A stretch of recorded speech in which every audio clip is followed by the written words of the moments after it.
È iniziato il conto alla rovescia per le Olimpiadi di Milano Cortina, che scatteranno ufficialmente il 6 febbraio prossimo, ed in vista della grande kermesse mondiale anche la MOM di Treviso offrirà il proprio contributo con uomini e mezzi di ultima generazione. Dolomiti Bus ci ha chiesto un aiuto sugli autisti e i mezzi, noi daremo 15 autobus, ovviamente di ultima generazione.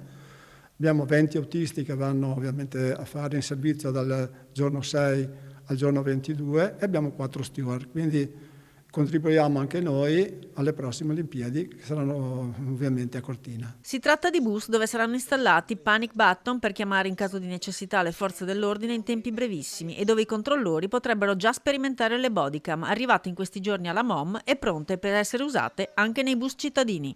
Con le bodycam stiamo già ormai a punto, dovremmo introdurle soprattutto nei verificatori, li abbiamo già in casa, quindi sarà un problema solo di qualche giorno. Per quanto riguarda il discorso della sicurezza, aver comprato nel 2025 130 autobus e 86 sono prossimi nel 2026, vuol dire che tutti questi autobus sono dotati di tutti i sistemi di sicurezza. Ovviamente il principale il panic button che permette di attivare in tempo reale tutte le telecamere, quindi in contatto diretto con le forze dell'ordine, quindi tutti i dispositivi che poi possono essere di garanzia per la guida dell'autista.